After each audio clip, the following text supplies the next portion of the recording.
Welcome to the Restaurant Leadership Podcast, the show where restaurant leaders learn tools, tactics, and habits from the world's greatest operators. I'm your host, Kristen Marvin with Solutions by Kristen.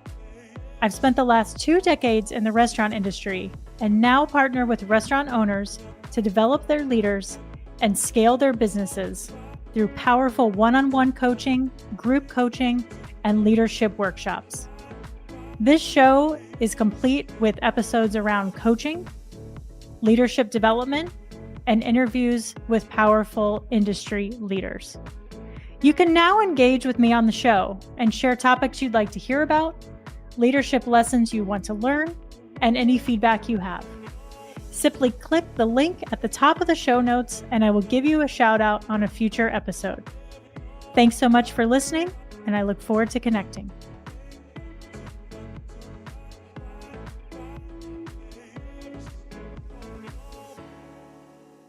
Hello, everybody standing out there in the Starbucks line and sitting in front of us. This is the Restaurant Leadership Podcast. I'm your host, Kristen Marvin. I am joined today by Joe Fontana. Did I say that right? Yeah, Joe Fontana. From Fry the Coop. Very exciting. So 9 locations. Correct. All in Chicago? Yep. Okay, give us a little bit of inside scoop about what Fry the Coop's all about. So Fry the Coop is a fast casual chicken sandwich joint. We double fry everything in 100% beef tallow. Love that. And we just put a lot of love into what we do. We make sure that we do one thing right, and that is just chicken sandwiches, French fries. We have some tenders on the menu, chicken and waffles. But other than that, we just really focus on delivering happiness to everyone that comes in our door. I love it. So anybody that's listening here, what's the closest location to the National Restaurant Association show? Our closest store is in Westtown, which is Chicago Avenue in Ashland. It's about maybe a 15-minute cab ride from here. Okay. So not far. Awesome. So for anybody listening, we are live at the National Restaurant Association show. Awesome. First time to be able to be here at the show and record. This is just epic. And they've set us up in this amazing little cube. So everybody can see us. We're like in this little fishbowl here recording today, which is really, really awesome. So very grateful for your time, Joe. Awesome to just connect with you and get to know you. We were connected through Restaurant Technologies. And so we're going to head over to your spot, Dave Chang and I, after this to go have lunch for the first time. So I'm super excited. Yeah. So I want to explore your approach to leadership and thought process and how you've been able to overcome some challenges. Sure. But I want to have some fun with your break-in stories that I saw on social media and your home alone approach Totally. to that. Will you dive into that a little bit for the listeners? Yeah, this is a crazy story, but it starts with me being woken up at 3:15 in the morning from the Chicago Police Department calling me dispatch, saying, your store's been broken into, you need to get downtown right now. And you're just waking up. I'm so confused. What's going on? Your store's broken into. Sir, when can you get there? I'm like, what do you mean I can't get there? They're like, the police are waiting for you, sir. You need to be there right now. Like, when can you be there? I'm like, 45 minutes, So I'm quickly watching the film. I see somebody smashes our front door, smashes the window. They smash the vestibule window to get into the restaurant, hop the bar, grab the register, rip it out of the wall, and run out of there in like 2 minutes. I mean, literally, it was so fast. They just broke in, boom, boom, boom. What was happening was there was a spree of break-ins, and these guys were doing that. They stole a car, and they were just bouncing around, going to restaurant, breaking the window, go in, steal the cash box. Clearly, they've never worked in the restaurant business before, or any retail, because nobody keeps cash in those. It's like you have your till, which is maybe a couple $100, Yeah. but then at the end of the night, everyone takes the money out and puts it in the safe or puts it like under a drawer. It never stays in there overnight. So these guys got away with like $9 and change, right? Nice. Meanwhile, they created like $3,000 in damage in like the 2 minutes that they did it. But thankfully, I was able to watch the cameras. I saw they took the cash box. I remembered I have an extra cash box at our office. So I bolt over to our office at 3 a.m, grab the cash box, grab a printer, head over to the store. Police are there, glasses everywhere. I mean, it was like so bonkers. So I'm like, okay, what happened? I show the cops the footage. They leave right away. They're like, all right, great. We've been here for an hour and a half. Like, we're out. So they take They're off. tired, yeah. Now I'm sitting in our store. It's 4 o'clock in the morning in the city, and which is not the best time to be, exposed. Yeah. There's no way to lock the store because Yeah. the glass is just completely shattered. But all of a sudden, I see this guy pull up, across the street, and he starts boarding up the restaurant across the street, which hilariously enough has been vacant for like a year. So these knuckleheads broke into a vacant pizza place. Smart. Anyways, I run across the street. I go, oh my gosh, are you boarding the store up? And the guy's like, yeah, that's what I do. Amazing. I'm like, you board up our store? I'll be over in 15 minutes. Amazing. I'm like, what is happening right now? I guess he listens to police scanners. This happens, unfortunately, all the time.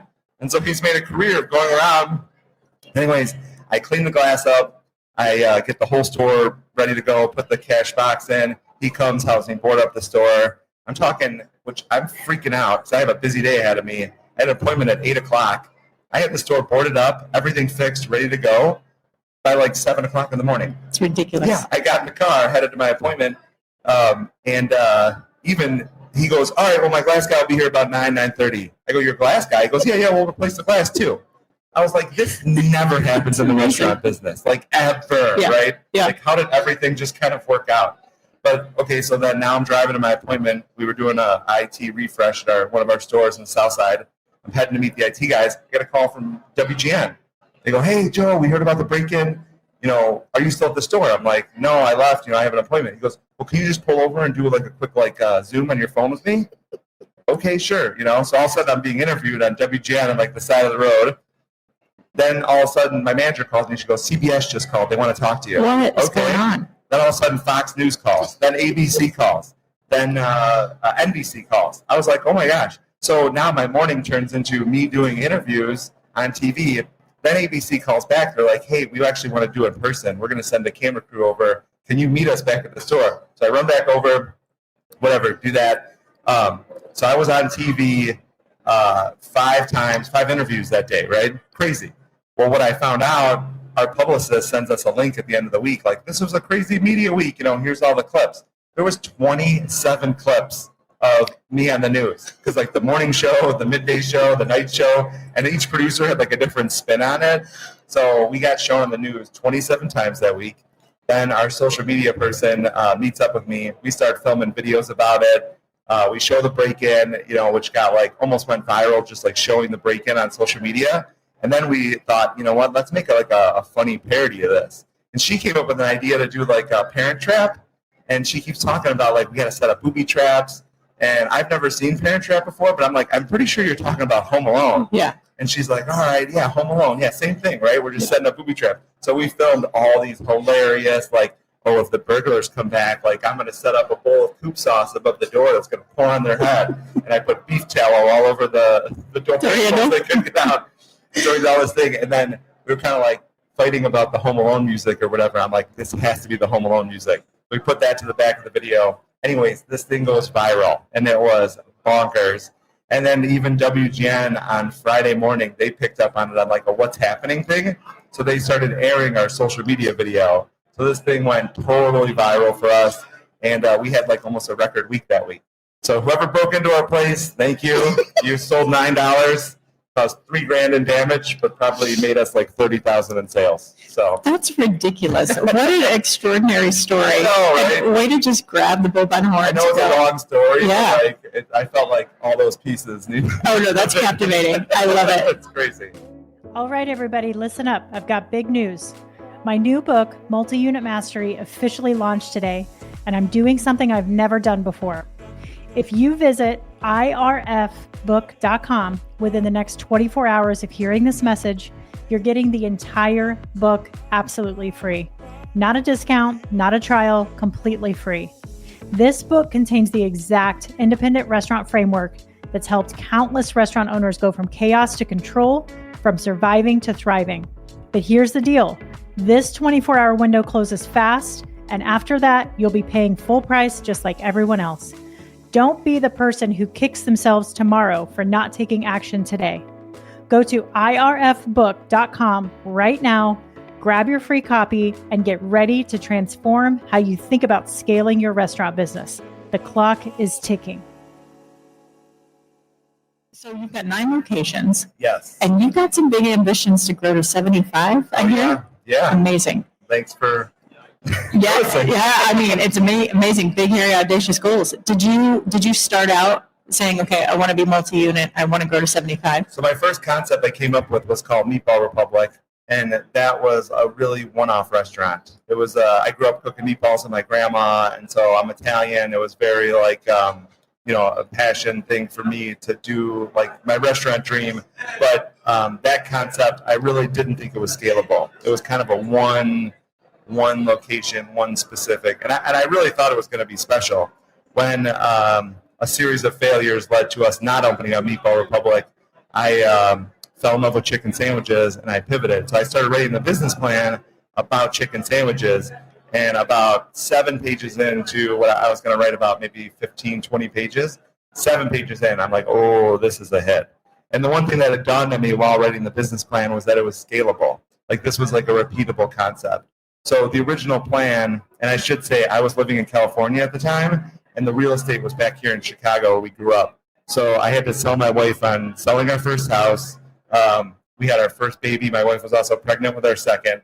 So we had no plans on coming back to Chicago. We were living in California for 5 years, and I had to sell her into the idea like, hey, we're going to sell our first house in a great location that we love and like pull our kids out of school and basically go back to Chicago.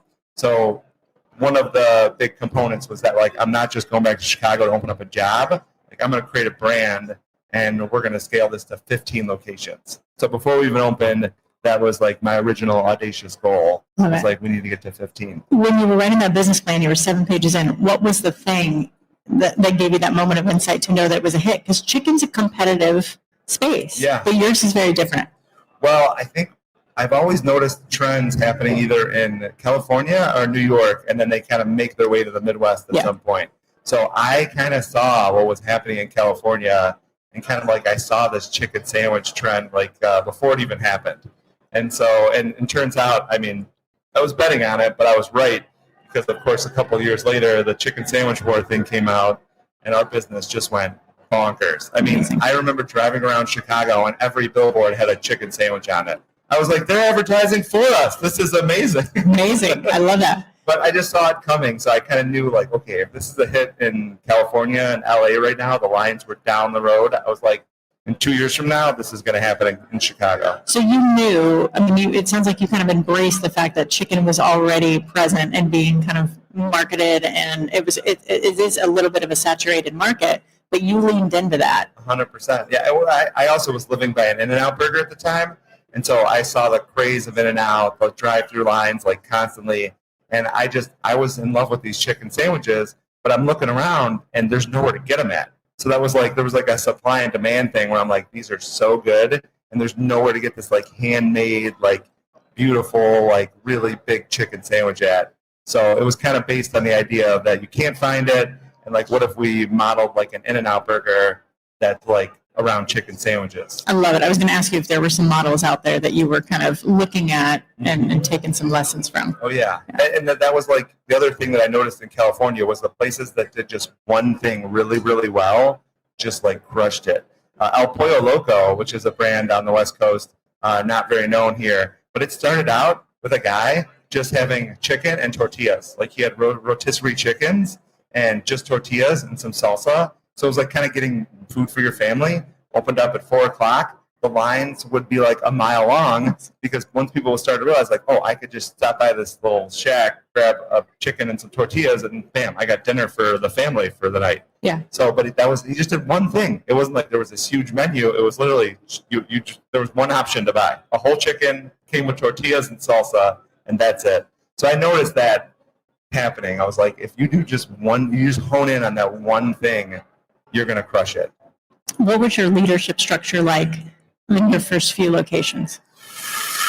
You know, I think I really leaned into leading by example. So I was the first one to show up. I was the last one to leave. I was reading a lot of books at that time. And I just knew that, like, you know, I really cared for our team. You know, if we had to have a hard conversation, like, it's not fun to have hard conversations. But I just leaned into it, and I was like, I'm going to have these hard conversations regardless if it's uncomfortable. I mean, I've had conversations like this. We're in a closed room office or a janitor closet, right? Yeah. I'm shaking, nervous, because it's like hard to tell somebody bad news about them if you're firing them or whatever it is. But I always tried to, like, you know, just not ignore those hard conversations and just accept that that's a part of it, and I just got to do it. Yeah. And actually, to be honest, they get easier. Totally. As you do them, Yeah. they do get easier. So one funny story, I read Simon Sinek had a book called Great Leaders Eat Last. Mm-hmm. And so I read this book, and we'd only been open for a couple months at this time. And so I was like, oh, this is like amazing. It was like based on the military and like all the Marines, the sergeants and the leadership, they wait to eat. So everyone comes in the mess hall, their team eats, and then, once they're done, then the leaders get to eat. So one day I'm working all day, famished, haven't eaten anything, not one bite of food. It's 10 o'clock at night. We had a huge busy day. Like everyone's exhausted. We're working hard to clean. I said, you know what? I'm buying everybody pizza today. Secretly, I'm like also like selfishly like hungry, so I want pizza too. Anyways, I order some pizzas. We throw them in the back, and no one's touching them. I'm like, guys, there's pizza. They're like, oh yeah, when we're done, we'll clean them up or whatever. But I'm starting to get like woozy because like I'm famished because I've been working literally since 6 o'clock in the morning. It's 10 at night, haven't eaten at all. I'm like lightheaded. We're cleaning. No one's touching the pizza. I'm like, guys, eat. We'll do it later. Okay. Finally, I'm like, I guess I just have to eat. I'm going to pass out. And so I'm eating. And as I'm eating it, I'm just like, I'm such a bad leader. First, I'm such a bad leader. Simon Sinek would be so disappointed in me. Oh, it's great. I love it. What is it about your leadership that has made Fry the Coop so successful? I would say just authentically caring for our people, and you just have to be there for them. And kind of going back to the negative side of that, like I truly believe even when you fire somebody, like you might be doing them a favor. They might be complacent and they're staying at the job. And if it's not a good fit for them or for us or vice versa, whatever it is, like it's probably not great for them just specifically, which other way it's not good for. But I always think like sometimes like pushing people out is like you sit down with them and you explain like, hey, I know this sounds bad today, but you never know what's around the corner for you. So like I know I'm pushing you out right now, but you don't know. Like this might lead to something around the corner that you can't see right now that's going to be great for you. So I always like try to encourage people even in the bad times or the good times. And I think that's what a true leader will do is just kind of like go through those authentic like moments with people, whether they're good or bad. So that's been, I think, a good part of it. I will say now, like we're about to open our 10th store. I'm working on our 11th. We start construction in like 6 weeks on that. We're also building a commissary behind that 11th store. Awesome. So I've been so busy in the minutia of building stores and whatever. I kind of feel like I've been a bad leader because I'm so busy with like the day-to-day. I'm not able to like step back right at this moment, this season, and like have those like really authentic moments. I will say I'm very lucky that we have a director of operations who's awesome, and he's been making sure everyone's birthdays are like on the calendar. So when someone has a birthday, even if it's as simple as like getting the team to all say happy birthday, writing a card, everyone signs it, and just being like top of mind of our teams, like moments in their lives personally. So we're like acknowledging them and stuff like that. But I think it's a big part of like any culture, or at least our culture, to be a good leader. It's so hard to stay connected to all aspects of operations and people when you grow. Mm-hmm. How do you have any like secret recipes or any recipes for success on how to do that, or is it something that you're still trying to kind of figure out? I think we're still trying to figure it out. To me, as you grow and you get to hire people, you kind of like take a piece of your job. Like I used to pay all the invoices, even up until about 2 years ago. We had 7 locations. I was still like sitting down and not doing a good job at it, by the way. But I would like try to get our accounts payable like taken care of. Maybe it was 3 years ago now, but now we have an accounts payable person. I don't pay invoices anymore, which is amazing. Yeah. So like I think it's nice as you scale and grow, you kind of get people to like take over those jobs. And I hope that one day I can get to a level, maybe in the next couple of years, where my only job as the leader is to like really think about our people, care for our people. I sat down with the CEO and got some advice way before I started the business. And I was just like, what does a CEO do? Like, what do you do? Yeah. And he was like, well, it's not my job to do anyone's job. He's like, it's my job to help everyone accomplish their job and support them. And so I was like, that's pretty interesting. And so I think my goal is still to get there. I'm still doing like 4 different jobs right now. Yeah. But I'm hoping that one day we build a team, I can set the tone. Like I call myself the chief culture officer because I feel like if I can set the culture, set the tone, and then like those people just thrive that are better than me at whatever one specific job they're doing. And then I can get to a point where I'm like, hey, like my job now is to just care for our people, keep them front of mind. What are they going through? How can I support them? How can I help them?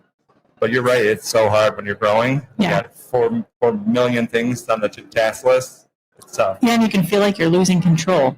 Yeah. Yeah, it's difficult. It's also the more that just being an entrepreneur is lonely. It definitely is lonely. How are you kind of investing in your own development and combating that loneliness? I try to carve out some time for myself. Like I started going to the gym this year, which has been really helpful. I found an amazing gym. But while I'm there, I like try to pick people's brains. I still talk to them. Like I'll see an old man in the hot tub and I'll be like, hey, what was your career? Like, oh, I owned a business. You did? Really? Tell me about it, Also, too, I'm in a lot of groups with people that I've like built up relationships over the years. So if I'm ever feeling like really like on an island by myself, I can call people and talk to them about it. I have a ton of friends that are business owners, so we kind of chat back and forth about some of their struggles and some of my struggles, and it's good to get stuff off your chest, when you're going through stuff. There's a couple groups, and that's another thing that I'm like bummed about not having time right now because like there's a group called EO that I've been really entrepreneurs organization, I think it's called. But I've learned like that people say it's like a game changer. They're like, you need to do this. Like it helps like, kind of bring a bunch of like business owners together and you can, help each other, like all ships rise with the tide kind of thing. So, but going back to growing, it's so hard to carve out time for that. Yeah. And I should mention I've got 3 little kids at home, my wife. And so it's like, I also have to like carve out time for my family because I don't want to miss their childhood by like getting bogged down with working so much. Yeah. So it's a thing too.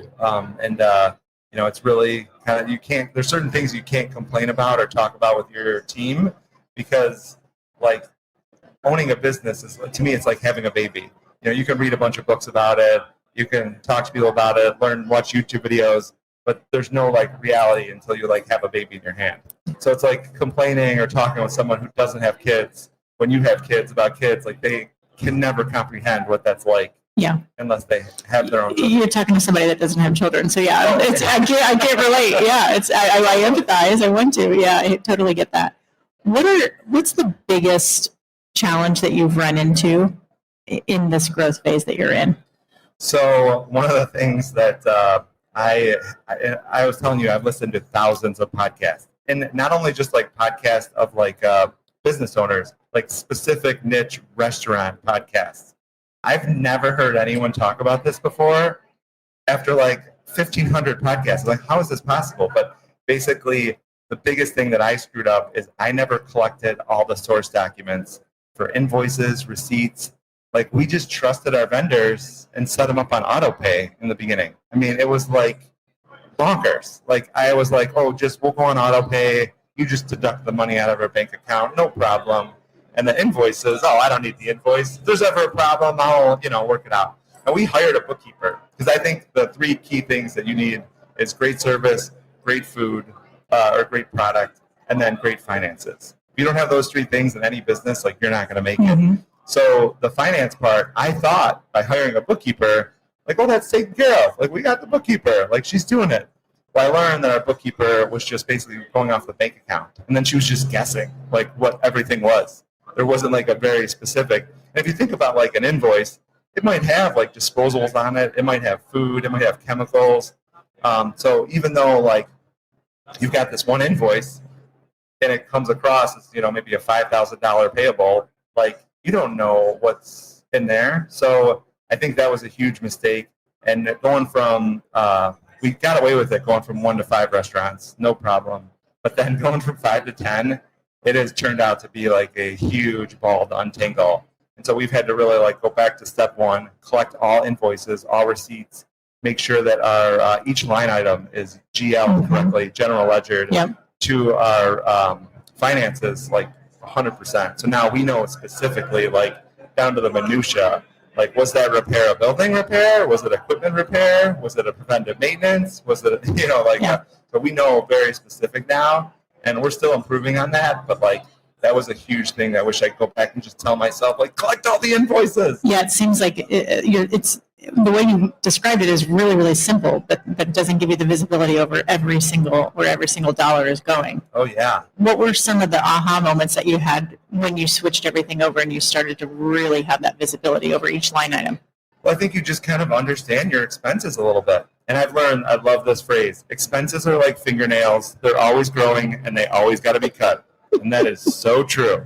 Whatever business you're in, even at your house, your expenses just always keep going up. How did it get like this? So you have to dive into the details and say, oh, okay, wow, we're spending this much on this, we're spending this much on that.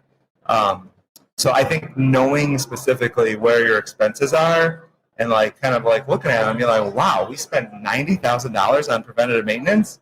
Well, now maybe I can hire a preventative maintenance person maybe for $65K, give them a $10,000 bonus, and they do all preventative maintenance. I just saved $10,000 a year.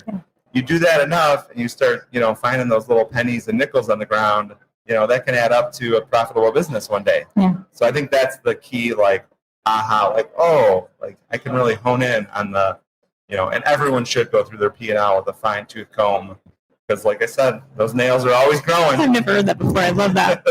So, what made you decide to change your growth strategy and go from 15 to 75?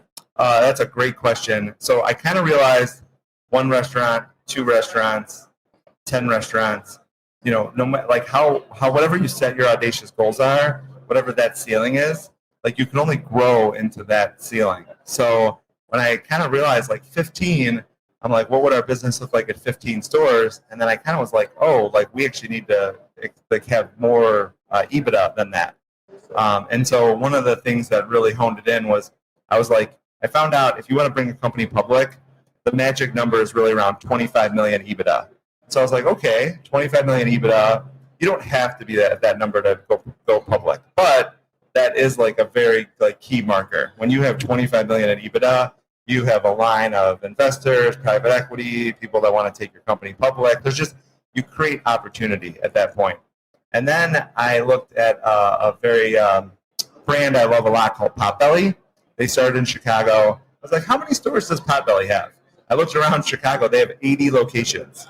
But it's not like a Starbucks effect where you can stand in one place and see 4 Starbucks in one block, They're not bumping into each other. So I thought, okay. And then I started working backwards. Okay, how would we get to 25 million EBITDA? We would need 75 locations to do $2 million a year. That gives us 150 million in revenue. And then if we can be 15% profitable, boom, I got to my 25 million in EBITDA. So that's when I was kind of just working backwards, and I was like, oh, we can open up in our market in Chicago is so great because it's huge, right? We have 9 million people here. There's 300 plus neighborhoods. So I started thinking, well, this is a very accomplishable goal.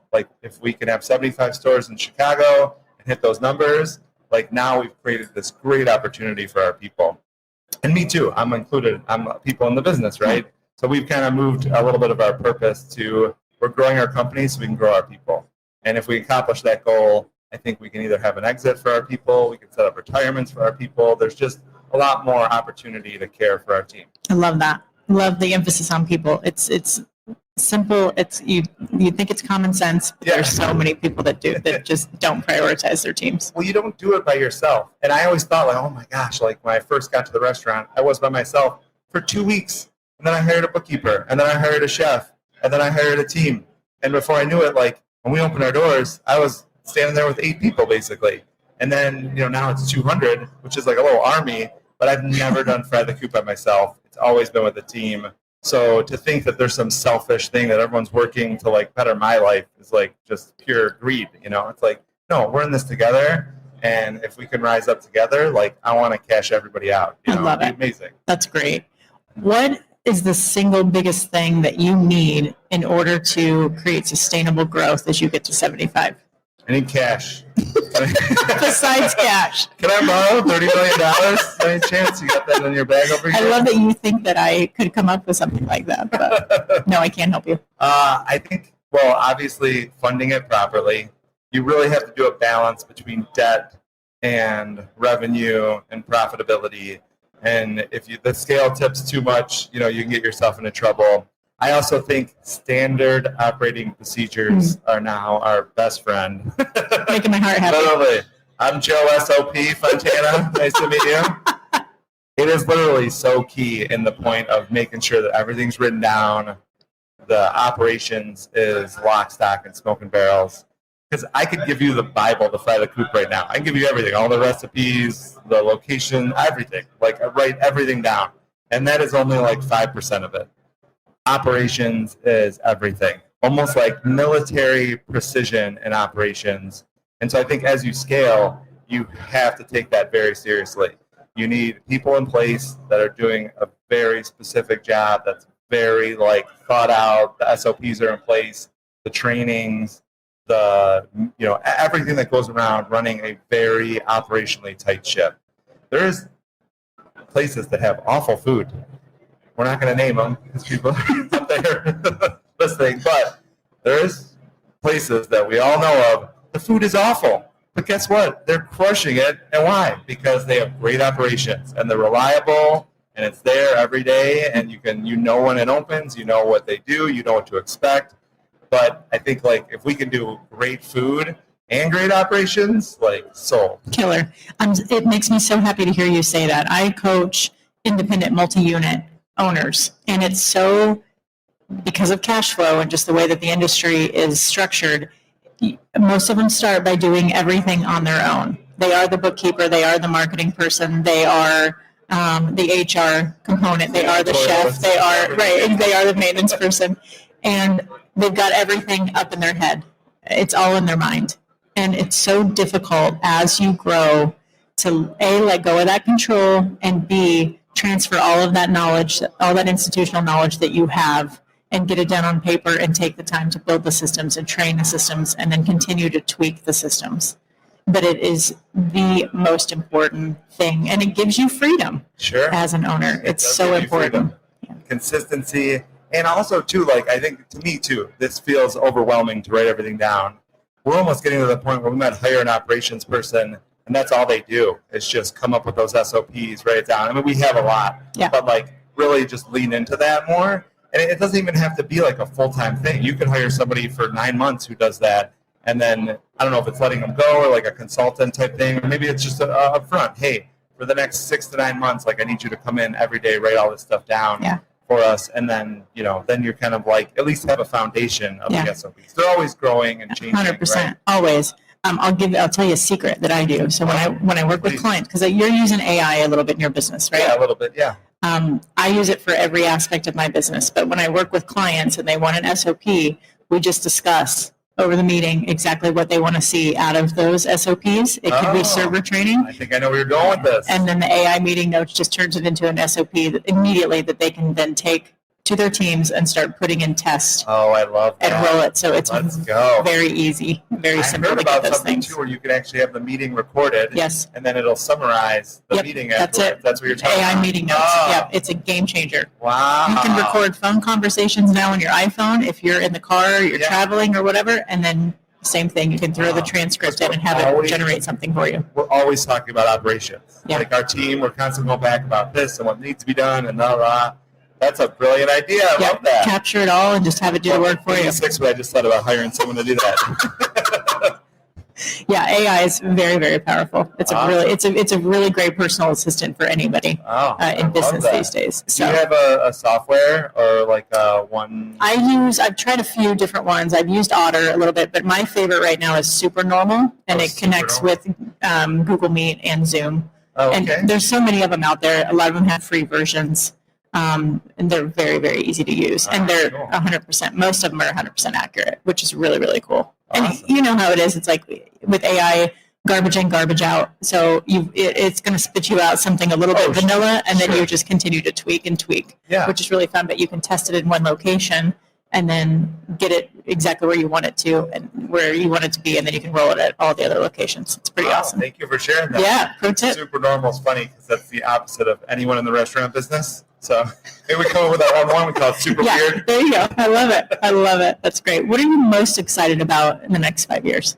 Oh, I cannot wait to hire like 7 more people on our team that can just kind of train. And like right now, for example, I'm the marketer. We only have us. I have a social media person, but they're an outside contractor. We have a publicist. They're an outside contractor. But the marketing is on me. I spend about 10 minutes a week on marketing. So to me, that kind of breaks my heart because like I know we could be doing way better and way more if somebody was able to focus on that 40, 50 hours a week. So as that being one example, like I would love to hire like a marketer. I need a facility manager. We need just like operations people. I need a trainer. So in the next couple of years, as we scale the business, I'm really looking forward to like boosting up our team so we can excel in these categories that like I would love to just be doing way better in than we're doing right now. Yeah. And so that to me like gets me like excited because I'm like, we could be doing so much better. We just need someone that like does this full time. Yeah, I'm excited for those people to free up your time too, to be able to spend time with your family, continue developing yourself, and be that chief culture. I am the officer. hardest working, laziest person you've ever met. Like I'm working so hard so I could eventually do nothing. I love it. I love it. That's great. That's good. Well, thank you so much, Joe, for coming on the show. Really inspired by your story. Oh, thank you. Love your commitment to people. Know you're working your ass off, and it's paying off. This So is awesome. congratulations. And I think I benefited here from your little tip here. We're gonna be creating SOPs. I got some more after we get done here, so I love it. So I can't wait to come check out your spot here in just a couple hours. yeah, It's gonna be great. chicken sandwich, #1 chicken sandwich in Chicago, double fried in beef tallow, handmade. Every bite of it is crunchy, salty, savory, spicy, sweet, all at the same time. You are gonna love it. My mouth is watering. Amazing. Thank you so much. Thank you. Awesome. All right, everybody. That's going to do it for us on the Restaurant Leadership Podcast. Share this episode and show with anybody that you know in the restaurant that could benefit. And if you have any availability, or you know anybody for the positions that Joe's looking for, as we're staring at this big crowd of people, let him know. Somebody's raising their hand already. You got your first hire. I love it. Awesome, everybody. We'll talk to you soon. Thanks so much. Thank you.